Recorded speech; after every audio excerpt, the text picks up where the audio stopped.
Hello friends, അപ്പോൾ ഇന്നത്തെ കുറച്ച് കൊക്കോക്ക പൊട്ടിക്കാനുണ്ട് കേട്ടോ. നമ്മുടെ മഴക്കാലം തുടങ്ങിയ പിന്നെ അങ്ങനെ നമുക്ക് കൊക്കോക്കയൊന്നും ഇല്ലായിരുന്നു. ഇന്നും ഒത്തിരിയൊന്നുമില്ല, കുറച്ചേ ഉള്ളൂ. അപ്പോൾ അതൊന്ന് പൊട്ടിക്കാൻ നോക്കണേ.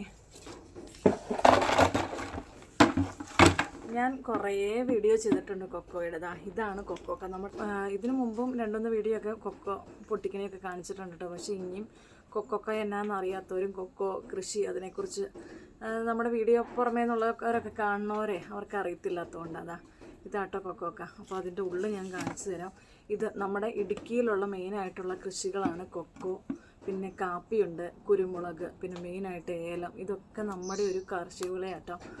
നമുക്ക് ഇത് കൊക്കോക്കയാണെങ്കിൽ നമുക്ക് ആഴ്ചയിൽ വിളയെടുക്കാം. അതുകൊണ്ട് അതൊക്കെ നമ്മുടെ ഇവിടുത്തെ മെയിൻ നമ്മുടെ കൃഷി കേട്ടോ. ഇത് പൊട്ടിക്കുമ്പോൾ ഇതാണ് കൊക്കോക്ക. കണ്ടോ? ഇതിൻ്റെ നമുക്ക് ഇത് ഡയറക്റ്റായിട്ട് പച്ചയ്ക്ക് കൊടുക്കാൻ വേണമെങ്കിൽ, അല്ലെങ്കിൽ ഇത് ഉണക്കി കൊടുക്കാം. ഏത് രീതിയിൽ വേണമെങ്കിലും നമുക്ക് കൊടുക്കാം കേട്ടോ. ഇതിൽ കാണിച്ചും കൂടെ തരാം. ഇതാണ്ടോ, ഇതിൽ ഓരോ സീഡായിട്ടാണ് ഇരിക്കുന്നത്. കണ്ടോ?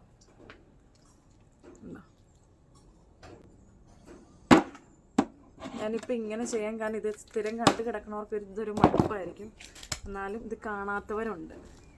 അതുകൊണ്ടാണ് ഞാനിപ്പോൾ ഇങ്ങനെയൊന്ന് ചെയ്യണം കേട്ടോ. അപ്പം നമ്മുടെ ഇവിടെ മെയിനായിട്ടൊരു കാർഷിക വിളയാട്ടോ. നമുക്ക് ആഴ്ചയിൽ എടുക്കാം. അതുകൊണ്ട് അത് തന്നെ പക്ഷേ ഇപ്പോൾ ഈ മഴയൊക്കെ മഴ തുടങ്ങിയ പിന്നെ കാലാവസ്ഥ വ്യത്യാസം വന്നേ പിന്നെ നമ്മുടെ കൊക്കോയൊന്നും അങ്ങനെ, അല്ലെങ്കിൽ ആഴ്ചയിൽ നമുക്ക് കൊക്കോ എടുക്കാമായിരുന്നു. നല്ലൊരു ഉപജീവന മാർഗം തന്നെയായിരുന്നു. പക്ഷേ ഇപ്പം കുറേ നാളായിട്ട് നമുക്കങ്ങനെ കൊക്കോക്ക ഇല്ല. ഇടയ്ക്കും ഇങ്ങനെ കുറച്ച് കിട്ടും.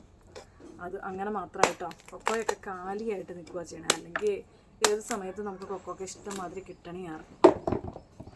നമ്മുടെ ഒരു ക്ലൈമറ്റ് ചേഞ്ചിൻ്റെ ഒക്കെ ആയിരിക്കും അത്. അപ്പോൾ ഇത് മെയിനായിട്ട് ഉപയോഗിക്കുന്നത് തന്നെ എന്തിനാ? നമ്മുടെ ചോക്ലേറ്റ്, അതാണ് മെയിനായിട്ട്. പിന്നെ ബാക്കി ഫ്ലവേഴ്സിന്, പിന്നെ മിഠായി, അങ്ങനെയുള്ള കാര്യത്തിനാണ് ഇത് മെയിനായിട്ട് ഉപയോഗിക്കണം. ഇതുണ്ടോ? ഇതിൻ്റെ ഇടയ്ക്ക് ഓൾറെഡി കൊക്കോക്ക ഇല്ലാത്ത സമയം ഇതിനിടയ്ക്ക് ഇങ്ങനെ ഓരോ വില്ലന്മാർ പണിയുണ്ടേ. ഉണ്ടോ? ഇത് അണ്ണാൻ തുളയ്ക്കണേ. ഇതുണ്ടോ? അണ്ണാൻ തുളച്ച് ഇത് ഒരു ദിവസം കൂടെ കിടക്കുവാണെങ്കിൽ മൊത്തം അങ്ങ് തീർന്നുകൊണ്ടേനെ. പക്ഷേ ഇത് തുളച്ച് തുടങ്ങിയപ്പോഴത്തേക്ക് ഇത് പറച്ചു. ഉണ്ടോ? അതുകൊണ്ട് നമുക്ക് കുറേയൊക്കെ കായൊക്കെ എടുത്തു കിട്ടും അവന്മാർ. എന്നാലും നമുക്ക് ബാക്കിയുള്ള മിച്ചം കിട്ടി. അല്ലെങ്കിൽ ഇനി ഒരു ദിവസം കൂടെ താമസിച്ചായിരുന്നെങ്കിൽ നമുക്ക് അതിൽ നിന്ന് ഒട്ടും കിട്ടില്ലായിരുന്നു.